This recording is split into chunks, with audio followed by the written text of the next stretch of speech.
Growing up, Sarah was always the golden child. While I spent hours building computers in the garage, she was winning debate tournaments and student council elections. Mom would beam whenever Sarah spoke about her leadership potential and her plans to revolutionize the tech industry. "Your sister has vision," Dad would say, watching Sarah present her high school business plan. "She understands what it takes to build something real." Meanwhile, I was dismissed as the computer kid who played with gadgets all day. When I started freelancing web development at 16, earning more than most adults, the family called it pocket money and suggested I focus on real subjects, like Sarah's pre-law track. The dynamic only intensified in college. Sarah attended Harvard Business School while I chose a state school for computer science. Every family gathering became a showcase for Sarah's networking achievements, her internship at Goldman Sachs, her acceptance into exclusive entrepreneurship programs. "Sarah's making connections that matter," Mom would explain to relatives.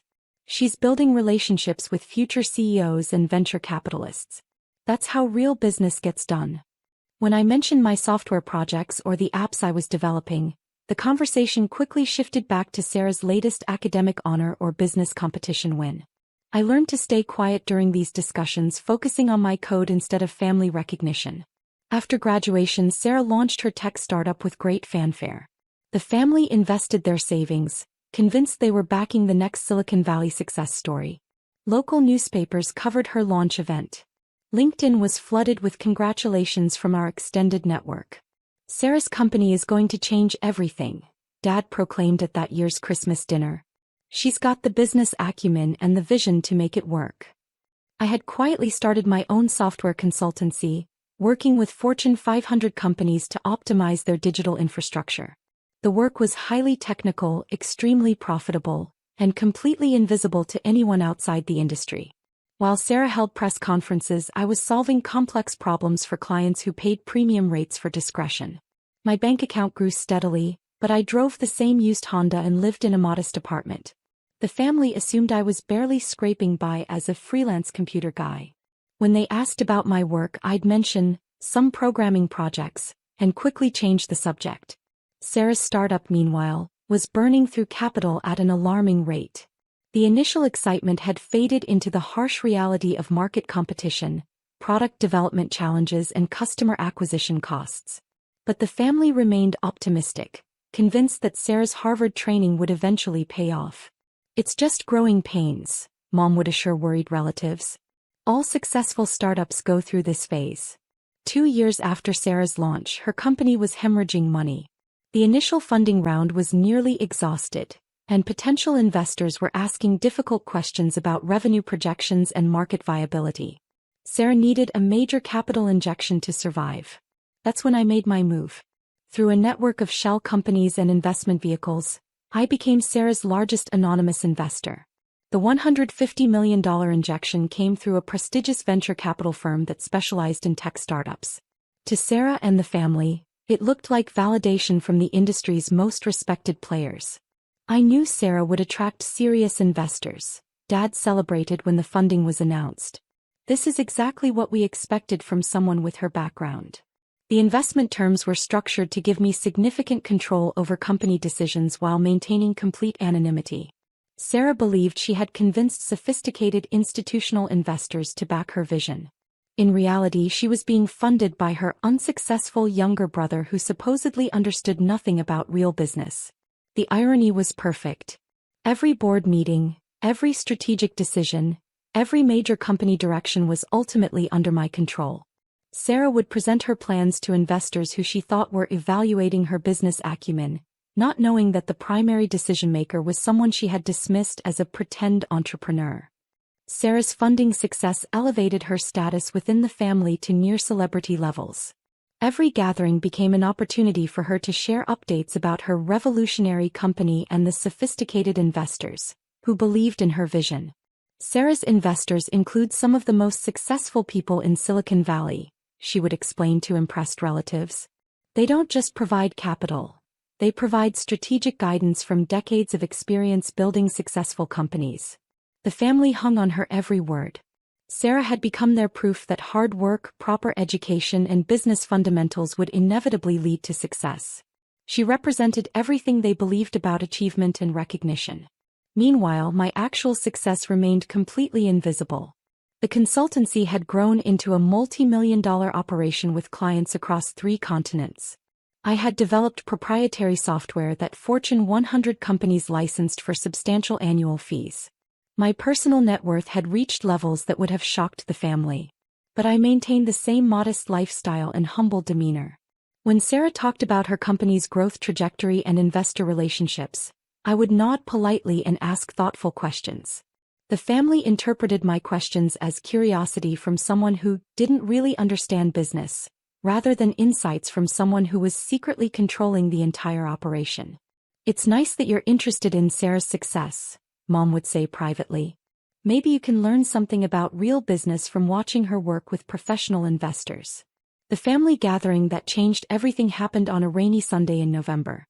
Sarah had been increasingly stressed about company performance, though she maintained an optimistic facade for the family. Recent quarters had shown disappointing results, and the board, meaning me through my representatives, had been asking tough questions about strategic direction. But that night, Sarah was in full presentation mode. She had just returned from a conference where she had been selected as a rising star in tech, and featured in a panel about female entrepreneurs. The family was appropriately impressed and eager to hear details about her growing industry recognition.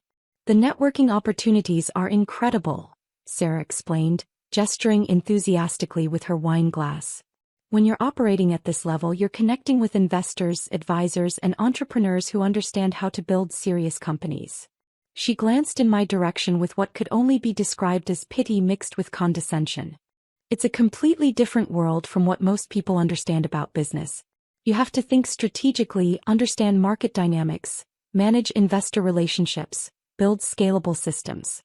It's not something you can just figure out by playing around with computers." Dad nodded sagely.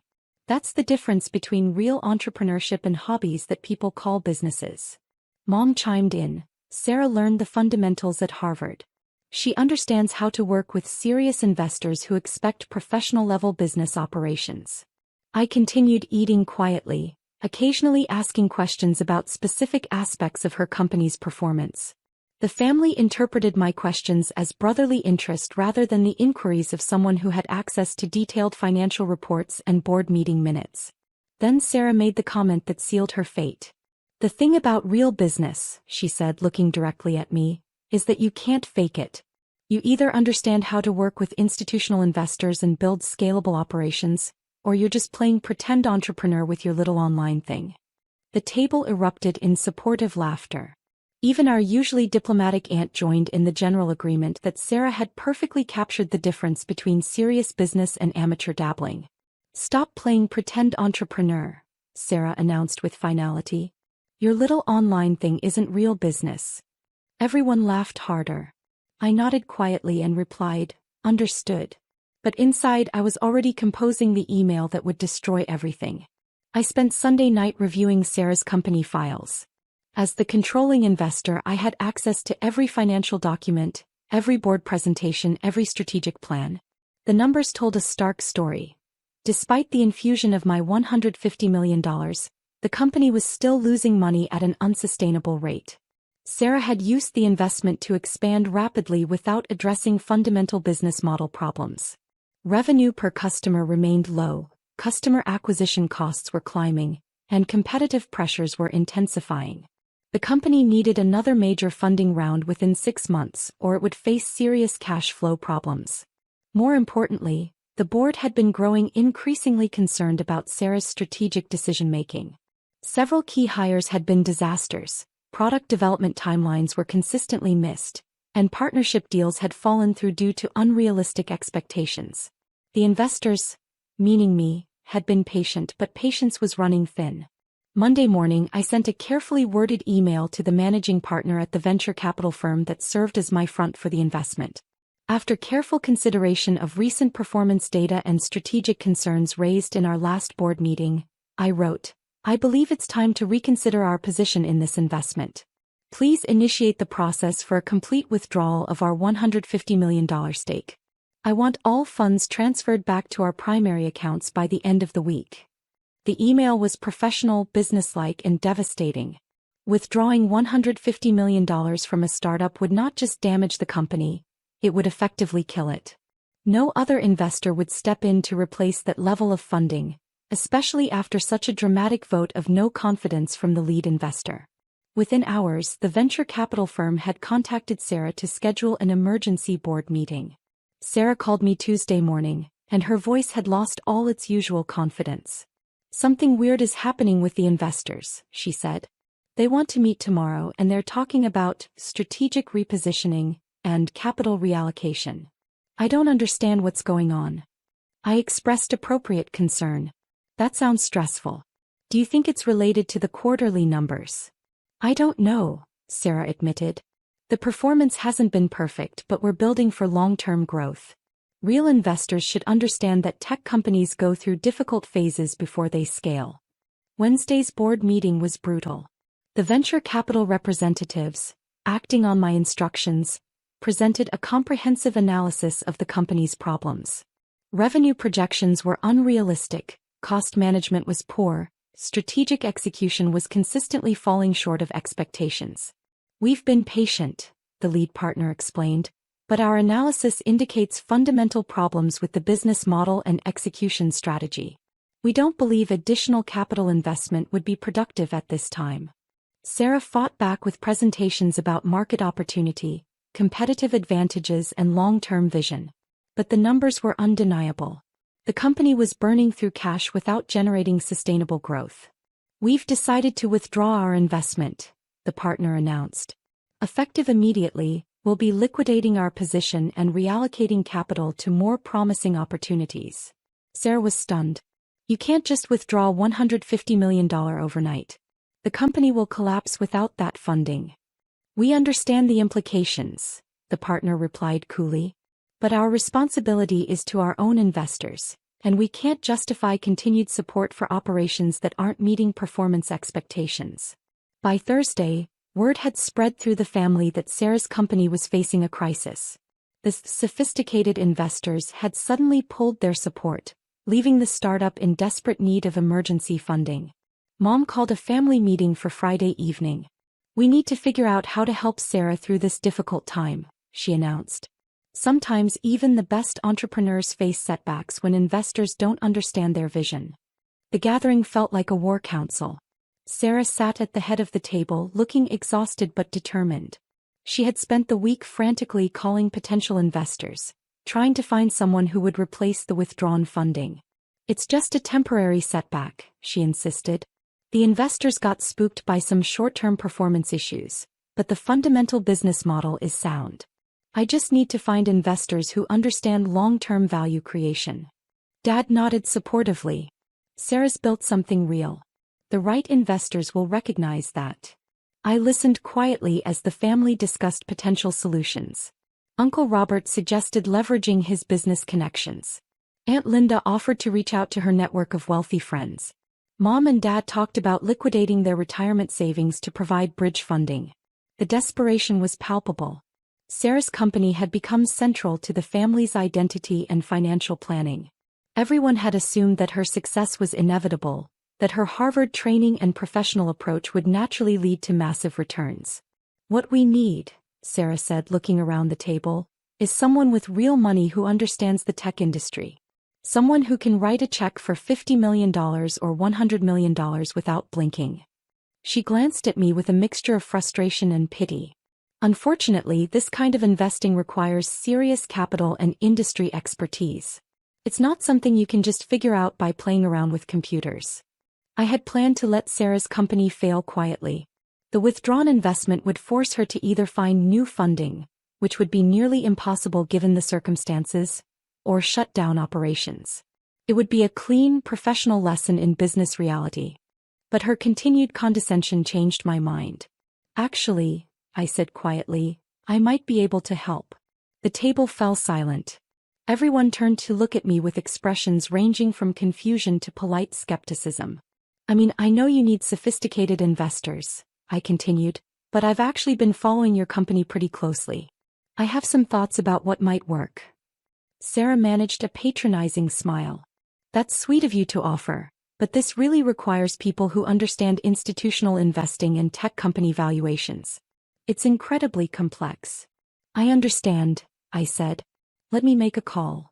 I pulled out my phone and dialed the direct line for my primary investment advisor at Goldman Sachs. Hi, David, I said when he answered. I need to discuss liquidating some positions to free up capital for a direct investment opportunity. The family was staring at me with growing confusion. Sarah looked like she was watching someone have a mental breakdown. Yes, I'm looking at investing directly in a tech startup, I continued. Something in the $150 million range. Can you walk me through the structure for that kind of direct equity position? David's voice was clear enough for the table to hear his response. Of course, Mr. Johnson. Given your portfolio size, a $150 million direct investment would represent approximately 8% of your current holdings. We can structure that as a straight equity purchase or as convertible preferred shares, depending on your strategic goals. The room went dead silent. Also, I added, I want to discuss my existing position in TechFlow Innovations. I believe I'm currently the majority stakeholder through the Meridian Capital vehicle, correct? That's correct, David confirmed. Your $150 million investment through Meridian gives you controlling interest in TechFlow. You've been the primary decision-maker on all major strategic issues. I looked directly at Sarah, whose face had gone completely white.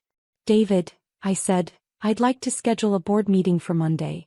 I think it's time for me to take a more direct role in company management. The silence that followed lasted nearly a full minute. Sarah was staring at me like I had just announced that I was actually an alien. Mom and Dad looked like they were trying to process information that didn't fit into any category they understood. Finally, Sarah found her voice. That's not possible. I handed her my phone, which was still connected to David at Goldman Sachs. Would you like to ask him about the investment structure? Sarah took the phone with shaking hands. This is Sarah Mitchell from TechFlow Innovations. Can you confirm what you just said about investment positions? David's response was patient and professional. Mr. Johnson has been TechFlow's primary investor since your series of funding round. His $150 million investment was structured through our Meridian Capital vehicle to maintain anonymity, but he's always held controlling interest in your company. He's been receiving detailed quarterly reports and has final approval authority on all major strategic decisions.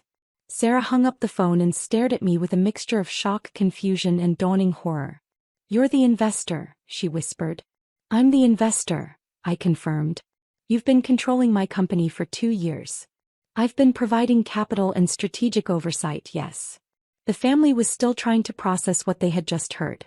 Dad spoke first, so when you asked questions about Sarah's business, I was checking to see if her understanding matched the reports I was receiving from the management team, I explained. Mom was shaking her head slowly. Your little online thing is a software consultancy that generates about $40 million per year in revenue, I said.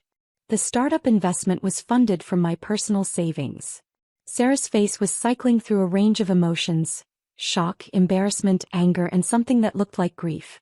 The realization was hitting her that everything she had said about real investors and sophisticated capital had been directed at the person who actually was her real investor and sophisticated capital. Why? She asked finally. I considered the question carefully. Initially because I believed in your vision and wanted to help. The anonymous structure was meant to prevent family dynamics from complicating business decisions. And now, I looked around the table at the family members who had spent years dismissing my actual success while celebrating what they thought was Sarah's superior business acumen. Now I think it's time for some honest conversations about business, success, and respect. The following weeks brought a complete transformation in family dynamics. Sarah's company didn't collapse. Instead, I restructured it with proper management oversight and realistic growth targets. But Sarah's role changed from CEO to a senior product manager position, with experienced executives brought in to handle operations and strategy. The family struggled to adjust to the new reality. Years of assumptions about success, intelligence, and business competence had been completely overturned. The computer kid, who they thought was barely scraping by, was actually a multi-millionaire who had been secretly funding their golden child startup. Sarah took the transition hard. Everything she had believed about her business success had been built on capital provided by the brother she had dismissed as incapable of understanding real business. The sophisticated investors she had bragged about were actually representatives of someone she had consistently belittled. But something interesting happened over time.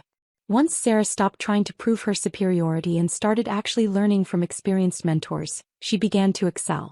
The skills she had developed at Harvard, combined with humility and proper guidance, made her genuinely effective in her new role. The company, meanwhile, became profitable within 6 months. With realistic expectations and proper capital allocation, the business model that Sarah had envisioned actually worked. The problem had never been her vision. It had been her execution and her unwillingness to acknowledge what she didn't know. As for me, I finally started being honest about my own success. The family learned about the consultancy, the software licenses, the investment portfolio, and the various business ventures I had been quietly building for years. The recognition felt good, but it wasn't the main point. The main point was that success comes in many forms. Sarah's MBA and networking skills were valuable, but they weren't more valuable than technical expertise and patient capital allocation. Harvard connections matter, but they don't matter more than actually solving problems for clients who pay premium prices for results. Most importantly, I learned that family respect can't be bought with anonymous investments or quiet success. Sometimes you have to be willing to speak up, even if it means disrupting comfortable assumptions about who understands real business and who's just plain pretend entrepreneur. Sarah never again questioned whether my online thing was real business. And I never again let anyone in the family assume that their achievements automatically made them more qualified to judge other people's paths to success. The pretending was over for both of us,